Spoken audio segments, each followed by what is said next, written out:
Hello, everybody.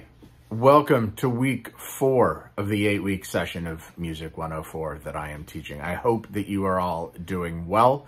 I know that as we get into November here with the crazy weather changes and all the stuff in the air, that it's a time that some of us get sick. I was actually kind of knocked down a little bit last week. And so just want to encourage you all to take good care of yourself, get rest, drink a lot of fluids, do all the stuff that you need to do to stay healthy and strong.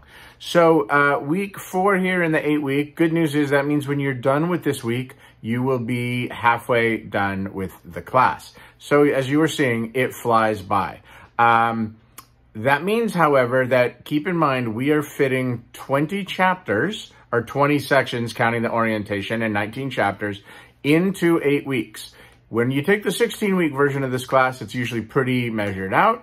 But when you take the 8-week class, it gets crammed in pretty challengingly. Now, I know some of you have already reached out to me, said, hey, I'm working full time, I'm taking these classes, I'm doing this. This isn't a light class to just be adding in on top of things. It is a heavy workload, and you are seeing that already. I am people reaching out to me saying, I ran out of time for this or I ran out of time for that. You were forewarned back at the beginning, so I encourage you to really look at things right now and see if you're in a good place to be able to take that on. And the reason that I say that is because this week and next week, you have 3 modules per week. So that means you have 3 modules, chapter modules to go through. You have 3 quizzes.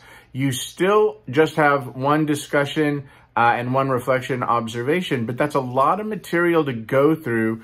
And I'm expecting you to do a good job on them. So if you're starting to feel like, I think I may have bit off more than I can chew, that is okay. There is nothing wrong with dropping the class and saying, hey, I got in deeper than I realized.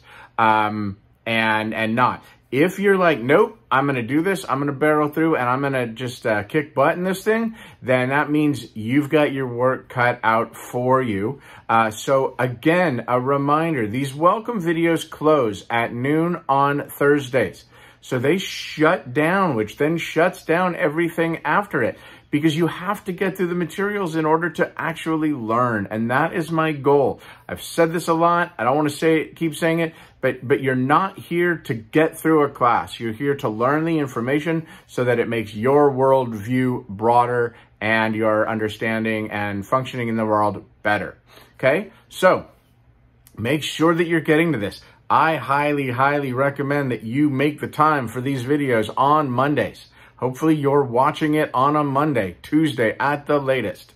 That way you can go through, things can unlock, you can enjoy the materials, learn from the materials. You know, you're taking to me, obviously I'm teaching it, I love this class, but the chance to learn about this stuff is really cool. So, with 3 chapters means a lot of material. It also means longer videos. I will try not to be all crazy with them, but there's a lot to go through. So I'm going to skip. We've gone through all the history stuff. We've gotten to rock and roll. And now you learned about teen pop, and you learned about surf music and all of that. And these next 3 chapters are really important. You're going to learn about the British invasion, which was led by the Beatles. So the British invasion couldn't have happened without the Beatles. In fact, I would argue that a lot of popular music as we know it today could not have happened without the Beatles and what they did, what they contributed to the music world. The fact that before the Beatles, most performing artists did not write their own materials. You had songwriters, composers, and then you had artists that performed them. And sometimes in the middle, you had a different set of artists that recorded them that weren't even the folks that were out performing them live, which, by the way, between us, that still happens, just not as much as it used to. So they changed the game. So you're going to learn about the British invasion, which was led by the Beatles. And then the 3 big bands coming out of that, of course, are the Rolling Stones, the Kinks, and the Who. But there's a whole bunch of other British bands that come through. And then you're going to learn about, so chapter 7 is the British invasion, just on the Beatles and the Stones. Chapter 8 is the British invasion continues. So you're going to learn about the Kinks, the Who, the Mersey Sound, Herman's Hermits, all of that. You're going to learn about the American response to that. So there are a number of things with what the book calls the British Blues Revival. And it's really kind of the explosion of American blues in England, and then the American revival that takes place as a result of that. And then you're going to learn about folk country, folk rock, and then singer-songwriters. And that's going to be a lot about Bob Dylan and some other folks. So this is a lot of important material. So it's important that you take the time to go through it, because you're starting to notice probably that I'm getting more critical on the grading, because I'm expecting you to learn. And that is really important to me, obviously, right? You're in a class, you're in a college class. I expect college level work. So what happens is you have, rock and roll explodes, kind of dies down, teen pop comes in and all of that. But over in England, they are very influenced by and taken by American blues and American rock and roll. And it could be argued that the blues and rock and roll might not have even continued on or be known as much as it were if it wasn't for England. And the British bands and the British fans. Sometimes you hear it said that the British saved rock and roll and the blues, and that's really what they're talking about. And so something to be thinking about. And so what happens is there's this style of music that develops in England known as skiffle, and a lot of British artists started off playing skiffle, which was like an acoustic folk-based music that was based on American folk and things like that. But it could be played on, at carnivals, and it could be played on street corners, and it was a very easy way to get into music. And then you had in England this scene known as the Mods and the Rockers, and that developed into the mid-60s. Rockers were those that were really taken by American rock and roll. So that would be, they were influenced by Elvis, Chuck Berry, Little Richard, Carl Perkins, Buddy Holly, very much so. In fact, you have the Beatles, they basically got their name as they kind of morphed from the Quarrymen into the Beatles, because of their sort of love of Buddy Holly and the Crickets. But keep in mind that the Beatles is spelled different than the Bug. Okay, so it's beat as in music beat, B-E-A-T, not Beatles, B-E-E-T-L-E-S, like the Bug. So you have that. And then you have the Mods, which were interested in more of the modern music, which at that time would be the Beach Boys, rhythm and blues, soul, Motown. They were influenced by that. So it's going to be, you're going to see these influences over the next these two chapters, and how the bands kind of divide and what happens. So with the Beatles, you had they started off as a skiffle group. You're going to learn about the history of the Beatles. Make sure you watch the documentary. Make sure that you take it in. I will tell you right now, there is no more important band in the history of rock and roll than the Beatles. Now, I'm not saying that the Beatles were the best band ever in rock and roll. They could be. I'm not saying that they have to be your favorite band ever in rock and roll. What I'm saying is that they are the most important rock and roll band, rock band in the history of rock music.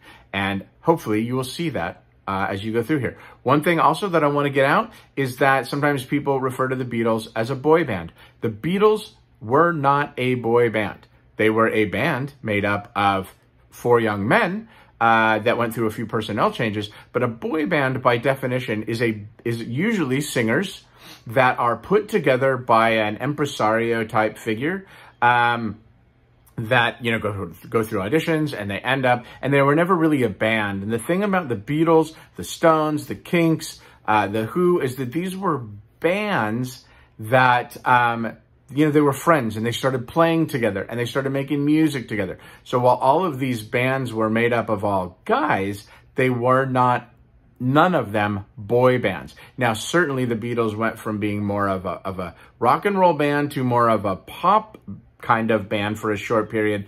And then things started to shift when they came in contact with Bob Dylan. Bob Dylan challenged them and said, why don't you write music that is has more depth to it lyrically, that tells, more stories, that you're not just writing love songs like I Want to Hold Your Hand and Let Me Do and all that kind of stuff. The Beatles also influenced Bob Dylan and said, why don't you, do more with electric instruments? Why don't you do more in terms of context, melody, musically? So you're going to see the influences on these bands on each other.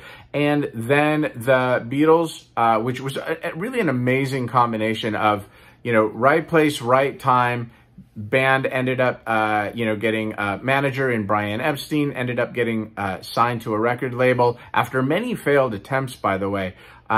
Failure, by the way, just as a quick aside, is a really important part of growth and an important part of learning. We live in a time where, failure is really looked down on, but failure actually builds knowledge, builds character, builds a work ethic. And so the Beatles actually were rejected by a number of labels before they got signed to a small record label, Parlophone, which was a subsidiary of EMI.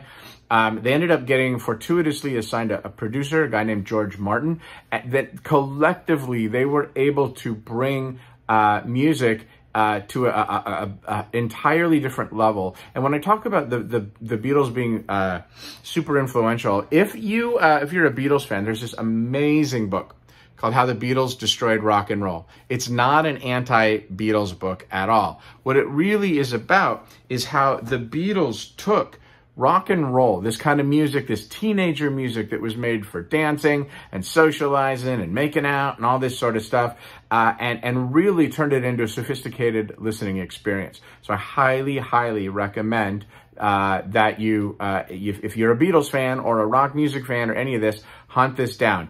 At the end of all the modules is a list that I've been slowly building and adding to of reading materials, and this is high up on that list, although it's not in a particular order, but I put it near the top, along with another one about Highway 61 that I also highly recommend that works a lot with Bob Dylan and deals a lot with Bob Dylan. So the Beatles end up exploding here in 1964.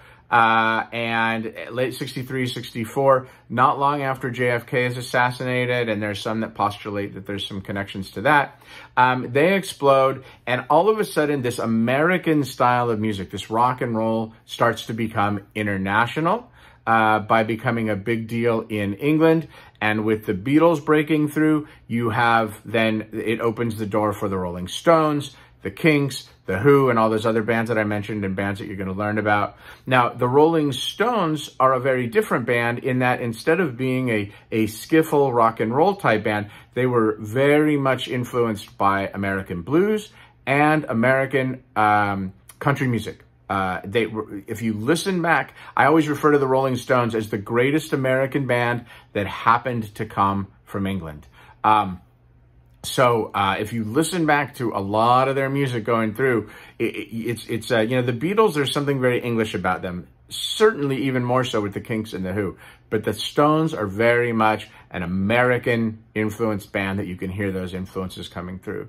So you're going to hear about this explosion, which changed music. It changed everything, because now all of a sudden, both in England and here in the United States, you have this explosion of music, of garage bands, right? You see bands that are writing their own songs, playing their own songs, eventually. Now, understand that with the Beatles, the Stones, the Kinks, the Who, they all started off as cover bands. It's not uncommon for students to ask me, why were the bands so great back then? And why do we not have as many great bands now and not as much depth of material? And a lot of it is because back in those days, there was a ton of opportunities for groups to play live. And if you wanted to make it, you had to play live. You weren't going to get a record deal until you were successful live. And the only way that you could get good playing live was by learning how to entertain crowds. And most of those bands, they started off and they wanted to learn, they just wanted to play, right? They loved the songs that influenced them. So they learned how to play those songs and they started playing live. And if you wanted to work and earn money, then you you had to learn the songs that people wanted to hear, right? You got to give them what they want. So they would learn all the cover songs and they would get really good, because think about how great of a songwriter and musician you would learn to be if you're playing night after night, playing all those great songs. You're going to learn how those songs are put together musically, lyrically, inside and out. And, there was a period when the Beatles were in Hamburg, Germany, that they were playing 5, 6, 7 nights a week for 4, 5, 6 hours a night. And then eventually they start writing their own material. One is because they needed more material, but two is they realized that if you wanted any longevity in a music career, you had to write your own songs. And Keith Richards has actually said that if it were not for the Beatles personally recommending to them that they start writing their own stuff, they might have not done it. So sometimes I'll get students that say, well, the Rolling Stones are more important than the Beatles. Not a chance, because the Stones wouldn't have been the Stones if the Beatles hadn't encouraged them to write their own stuff. Remember, we talked last week, or I did, about the Beatles influencing the Beach Boys. So it's a huge explosion in the 60s. And all this stuff you're learning about from last week into this week is all happening at the same time. So it really throws the music scene in the United States into a little bit of chaos until the American bands and the American music industry are like, we got to figure out how to deal with this. So you have this explosion of garage bands. You have this creation of this style called power pop that I include in the module. It's not in this edition of the textbook, but I want you to make sure that you do that. There's some great songs, some you might recognize. And then you have, because of the resurgence of the blues, you have American blues artists that are saying like, hey, wait, we've got this great history. And you have people like Janis Joplin and Jimi Hendrix that are mining American blues, going back to classic blues, and certainly later, Robert Johnson, and then into Lightning Hopkins and Willie Dixon and all of those people. Big influences on both of those artists. And then you have the music industry going like, how do we compete with the Beatles?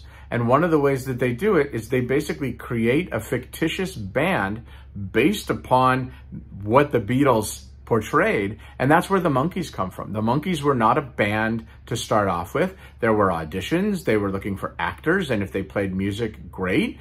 But they could learn. And most of it wasn't, they didn't write the songs. They didn't record the songs, at least not in the beginning. And then it became a huge television show. And for a couple years there, 66, 67, the Monkees were as big as the Beatles and the Stones. And in fact, if you were to ask a lot of people that grew up at that time, this is a little bit before my time, but folks that grew up that were teenagers during that era, the argument was never, who do you like more, the Beatles or the Stones? Most people, it was, who do you like more, the Beatles or the Monkees? But the Monkees were a fake band that were really modeled after that. But they became huge, so big that they happened to be fortuitous in getting their lead singer of the Monkees was a British artist named Davy Jones. And there happened to be an English artist at the same time known as David Jones. And the Monkees became so big that he had to change his name. Now, he ended up doing okay because he changed his name to David Bowie, and he did all right. And you'll learn about him down the line. Hopefully you're aware of Bowie already. So then you get into folk music. So, if you think about, we learned about blues, we learned about jazz, we learned about that. We've talked a little bit about folk music. One of the books that I read years ago referred to folk music as the music of the folks. So folk music exists in most every culture. It has not just specifically maybe cultural influences. I know this is going fast. I'm doing that because I'm trying to not make an hour-long lecture for you. I can actually see the timer, so I know that we're 18, almost 19 minutes in, and I'm trying to make this manageable. But again, we're covering 3 dense chapters. So folk music exists around the world, and it could serve cultural functions, but it could also serve social functions. It could serve storytelling. It could serve entertainment. It could serve dancing. It could be instrumental. It could have words. So, but it's really more, regional, rural types of music. So the blues is actually an example of a folk music. When you're going to learn about folk music here in the chapter with Bob Dylan, chapter 9, you're going to learn about, again, the roots of it coming over from England, Ireland, Scotland, Wales, ballad storytelling. You're going to learn about that. You're going to get into Woody Guthrie. You're going to get into the Almanac Singers, the Weavers, and eventually that'll get you into Bob Dylan. I'm just kind of bouncing around. And when you talk about game changers in popular music history, you certainly have to talk about Elvis, right? Single artist, sold more records than anybody. Then in the 60s, you get to the Beatles. No more important band than the Beatles in rock and pop history, globally. And Bob Dylan. Huge game changer. Between Bob Dylan and the Beatles, while their roots are a bit different, you end up with artists that write and perform their own songs. So if you are a fan of an artist that writes and performs their own songs, you got to go back and give props to Dylan and the Beatles. For that wasn't really a thing until they came along. As I mentioned earlier, they influenced each other, but folk music was a bit different than pop music and rock music, in that folk music really focused on words. It was really about the poetry of the language, the stories that are being told, and there could be a lot more depth to it. So I want you to think about that. Also, as you're going through this, you're going to have a couple of options for some assignments, and then think about other genres where words are very important, maybe more important than the music underneath them, because they're out there. Again, I'm requiring you to stretch and grow and think about these things. And if you're not sure, reach out and I'll kind of tip you into the right direction. But Bob Dylan, big influence on folk music. And then in 1965, he went electric at the Newport Folk Festival, largely because of the influence of the Beatles. And then he created folk rock. So you're going to learn about folk rock and other artists that came up in that. So you're going to learn about the Mamas and the Papas and the Turtles, and Simon and Garfunkel, and the Byrds, certainly, but a huge hit covering Bob Dylan. And then you're going to then learn about singer-songwriters, where, folk and folk rock are very much about the words. They're very much looking at the world around them. And I want you to think about the world in the 60s. So the world in the 60s, you have the assassination of JFK in 1963. You have the assassination of Martin Luther King and Robert Kennedy in 1968. Profound, pivotal events that shape the entire world. And they're going to inform the material that you're going to be going over, that you've already started going over, and you're going to continue to go over as we move on in the class. And it's important that we're aware of those. The Vietnam War. The draft. The Vietnam War is one thing. The draft is something different. The fact that, young men at the age of 18 could get, drafted and have to go fight in a war that a lot of people didn't know what it was about. They didn't understand it. They didn't know, it was a complex situation, the beginning of police action, and that's the challenge of war. It's one thing when you think about World War II and you think about where it's almost obvious, this fight of good versus evil, right? When it's easy to say we're fighting Hitler, right? Like everybody's, good behind that. But when you get into some of these more recent things become more complicated. And so early on, those folk artists and folk rock artists were very much commenting on the world around them. They were even going back to, I mentioned, like Pete Seeger, Woody Guthrie, the Almanac Singers, the Weavers. They tended to side with civil rights, the workers' rights. You're going to learn about those things. As you get into the singer-songwriters, it's much more introspective. So you're going to move from a you and they mentality of the world to a me mentality of it. What am I dealing with? It becomes much more introspective. You're going to learn about Joni Mitchell, Carole King, who you learned about earlier. She wrote Will You Love Me Tomorrow and things like that.